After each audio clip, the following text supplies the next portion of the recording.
Hey guys, this is Pharaoh 2091, and welcome back to Let's Play Ace Attorney Investigations Miles Edgeworth.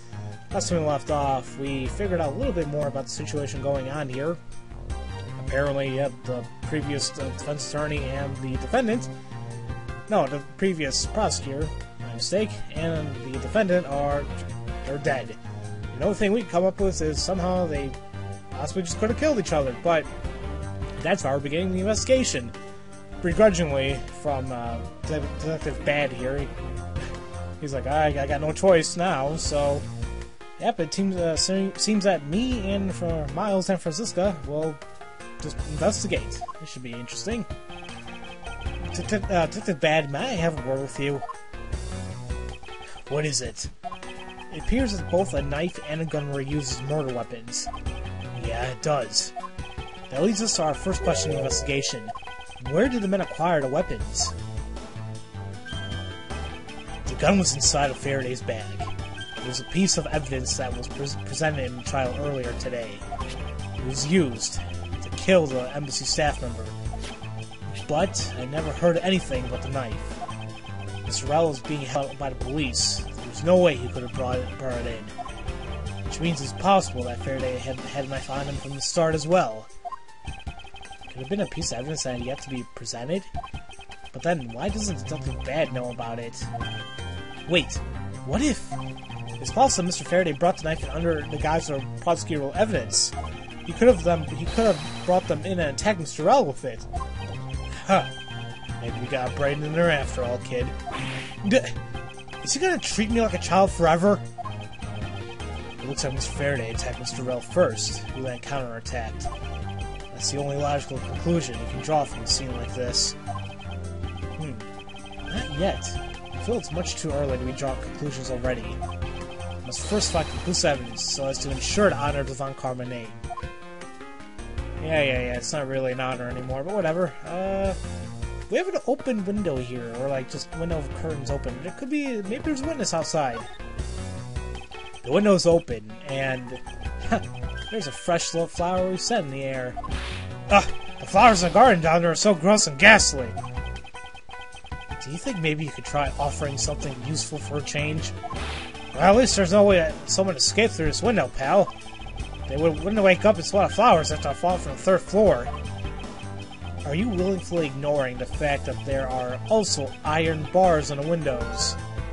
Yeah, that too. Yeah, I guess there's that too. Either way, no one will get through these windows, right? They thought of everything when they were designing this courthouse. Very nice. Well, that's understandable. I think any governmental, well, not any governmental era building, but a lot of them would have bars like this. Were they watching TV? Whoa! What is Detective Gumshoe? My TV at home is so tiny compared to this one, pal. Perhaps you should purchase a more normal-sized television like this one. Oh, let me see here. Wow, this thing is huge! Ah! Way too noisy! You're the noisy one, Scruffy! Don't touch it! You'll get your fingerprints all over it! But I didn't touch it! Preservation of the crime scene is the foundation of detective work. The foundation, huh? Sounds like something a rookie here needs to shore up on. Oh, Gumshoe. Let's see. Well, there's a bag and a table. What's all this? There's some plastic bags stacked up on a table.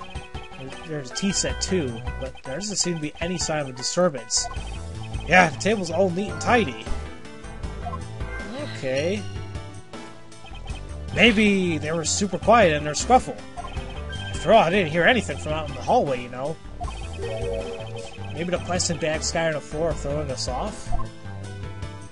Yeah, I mean, that's kind of weird. Yeah, there's all these plastic bags here, but everything else is so clean, so it's kind of weird. Well, let's actually start investigating the bodies now. Looks like Mr. Faraday fell on top of Mr. Rowell. At first glance, it seems like they must have killed each other. However, using logic, the only logical conclusion is, aha! What was the outburst for? My detective's instinct just hit me real hard. It was Mr. Rowell that fell first, see? You don't need a detective's instinct for that. It's common sense. suppose we won't know much more than that until after I examine the bodies.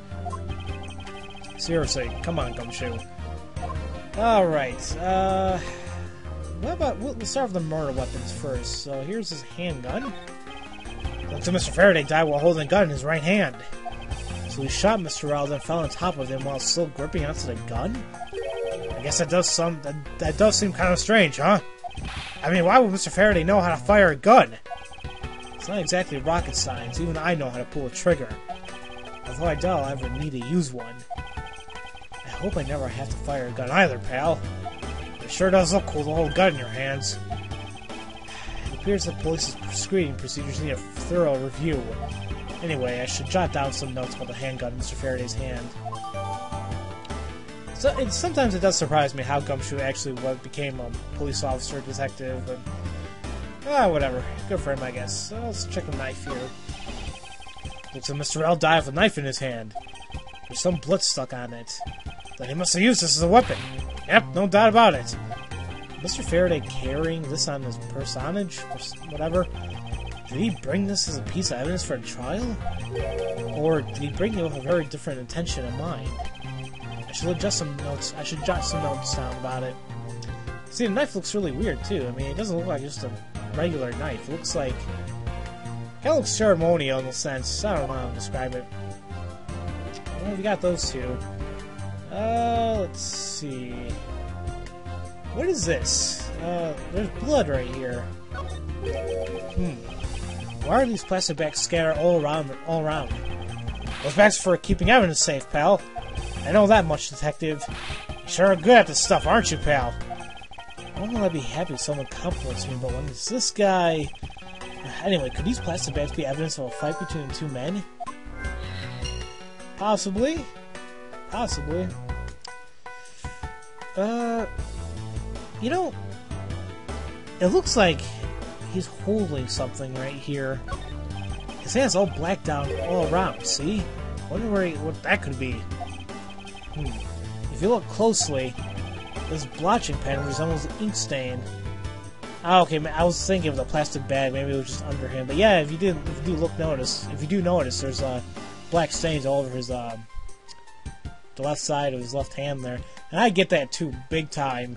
You know, whenever I'm using a pen, somehow I just write all over myself right there. And ink stain? Yes, I usually get ink on my own hand when I use my feather pen. Feather pen? I've never seen one before. Sure you're just not making it up, pal? Why would he make that up? I guess that's all we're going to find on the bodies, just for right now. Mr. L's cause of death was from being shot, correct? That's what we think, but it's hard to tell with him lying face down. Death is bad enough, but it's truly lamentable that someone would try to hide the truth. Are you sure they were trying to hide something? I can't confirm Mr. L's cause of death with his body position like that. That's bad. I'd like to examine the bodies in further detail if possible. What's this? You're not able to form a theory from the way they are? I believe an examination of the bodies is vital to find the perfect evidence, don't you? I suppose you do have a point. Well, hurry up and get on with it. Labby. Yes, sir. We're taking enough photos of the scene, sir. And there you have it. Do you not approve? Of course not. What? Investigation of a crime scene is the work of a detective, so don't touch a thing. Hey, big fella, turn over the bodies for me, will you? Okay. Please forgive me, Mr. Faraday, sir. Gumshoe, do not get emotionally involved. Remember, you're a detective. Yes, sir. Understood, sir.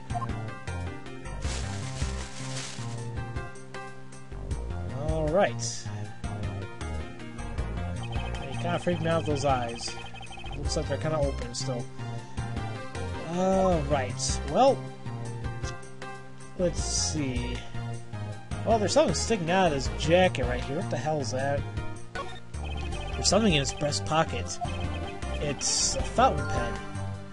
Okay, that could be the thing, the ink stain, most likely.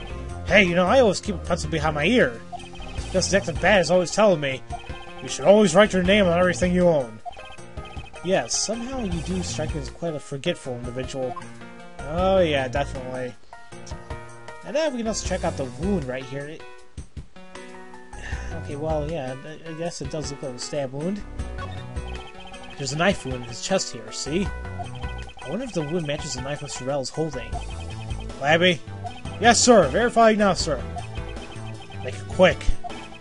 From the look of things, only one could deduce that the knife Mr. Rell is holding was what killed Mr. Faraday. Yeah, that's what I think as well, but what are you gonna do? Let's see. I guess we can move over to this. Shot in the chest. Take some guts fire gun in the courthouse. I mean, I've been a detective for a whole week and I still haven't fired a single round yet. There aren't any burn marks on his clothes. That must mean... Wait! Burn marks? A round grows very hot as it discharged from a firearm. Therefore, burn marks are usually left when a shot is fired from point-blank range. Here we go. Mr. Rell must have been shot from at least a yard away, or yard or two away. Okay. Huh. No, never mind. You sure do know a bunch of neat stuff for your age, pal. Apparently, this detective has much more has as much common knowledge as your everyday marsupial. But let's now try to understand how two men died. First, Mr. Faraday took the gun and a knife out of today's trial evidence, and he aimed the gun at Mr. Rell and fired. However, Mr. Rell managed to grab the knife and counter Mr. Faraday while being shot. Then the two men fell together where they stood. That is my theory in any case. What a crazy way to go. Still, something about the explanation just doesn't seem right. Yeah. I believe I now have a firmer grasp of what happened here. Yeah. I think it's time that we use logic time. So let's see, our first thing we can do is put the ink stains together, because it's an ink stain, you got a fountain pen in the pocket, so how does that relate to the case? Well, maybe it has something to do with it, maybe. That splotch of Mr. Faraday's hand. I wonder if it might be an ink from his fountain pen. Oh, let's ask the lab guy. Detective Gumshoe! I confirm that the substance on Mr. Faraday's hand is the ink from his fountain pen. I see. Good work. You know, I've always wanted to say that, even if it was just one time in my life. Mr. Faraday wrote with his fountain pen in his left hand. I think it's fair to assume that he was left-handed. It appears that Mr. Faraday's pen is very important to our case as well. Okay, if you say so, pal. So here we go again, talking about dominant hands. Because that was also brought up in the last case. Well, what else we got here? Oh, okay, there's two things that kind of don't add up here. We have a neat and tidy table. We also have a bunch of plastic bags all around the place. That doesn't seem right. I mean, why would that be all neat and clean, but then that be dirty? There's a very tidy pile of plastic bags on the table, and yet a portion of them wound up scattered on the floor as well. It's not likely that the ones on the floor were knocked over during a struggle. In which case, might there be another explanation as to how they got there? Another reason? I believe it's possible that blood on the outside of the bag is related somehow. Ugh, please get that blood away from me, pal! Detective Gumshoe, whose blood is this on this bag? Hold on, let me ask the lab guy. Alright, please hurry. Wait till you get a load of this, pal. It's Mr. Faraday's. Oh, and the technician said they didn't find anything else on or in the bag either. It would appear that this bag is a very important piece of evidence. Okay, if you say so. I'll leave it in your hands, pal. Okay. So, it has his blood on it. Guess there's not much left to investigate, huh? They really did kill each other. No, we can't conclude that quite yet. Huh. There's still something I find very peculiar here. The theory that they simply killed one another is too simplistic in this case. In fact, there's actually a contradiction that shows up in that there is actually another possibility. No way, pal. Really? Suppose I will just have to show you the conflict in this crime scene. Now, once again, we have the issue of the dominant hands here. The fountain pen, we realize that burn here was actually left-handed.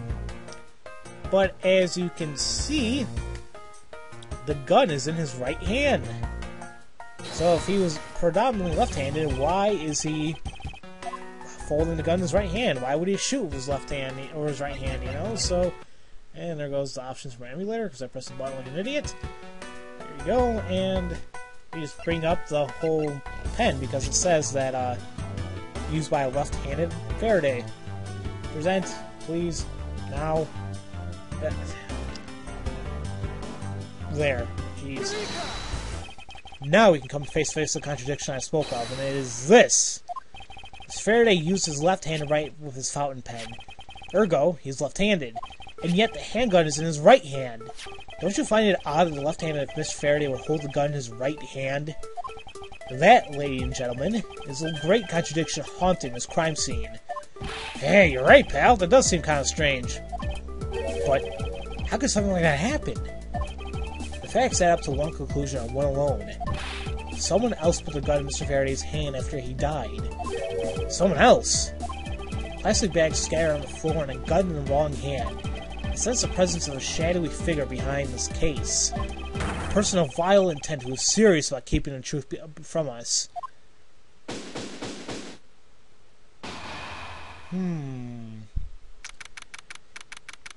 Well, it looks like we finally finished our investigation. And we came up with some pretty good evidence and conclusions here and there, so although we still got a lot of answers, a lot of questions, I mean, but perhaps we'll figure that all out later, and perhaps next time, guys. So, as usual, thank you all for watching, and I'll see you guys next time for Let's Play Ace Attorney Investigations Miles Edgeworth. I'll see you guys later.